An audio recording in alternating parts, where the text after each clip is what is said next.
Tout au long de notre parcours en Inde, nous pédalons sur des routes jonchées de déchets. Les conteneurs à poubelles sont rares dans les villes, et la plupart des Indiens n'ont aucun scrupule à jeter par terre. Les cochons et les vaches se chargent alors du recyclage, déchets ménagers mais aussi plastique. Une raison de plus de devenir végétarien en Inde.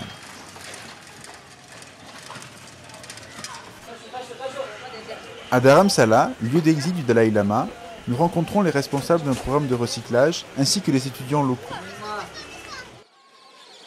L'écologie est ici mise en pratique, depuis l'enseignement à l'école jusqu'à des actions concrètes. 60% des déchets sont triés et recyclés.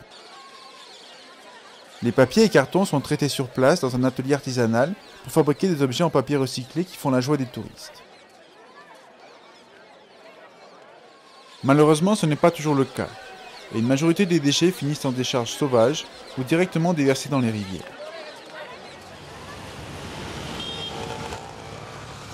Notre principal problème sur les routes de l'Inde est la pollution de l'air.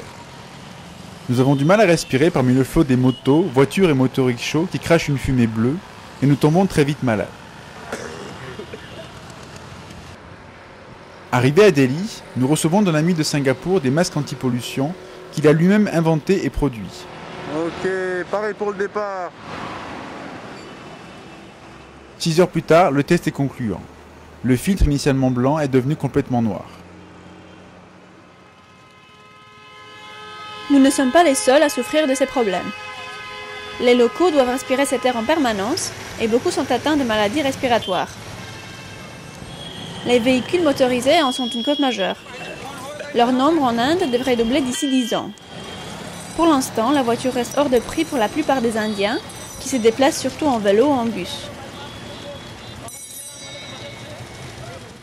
Nous tentons d'échapper à la pollution et à la circulation en quittant les grandes villes.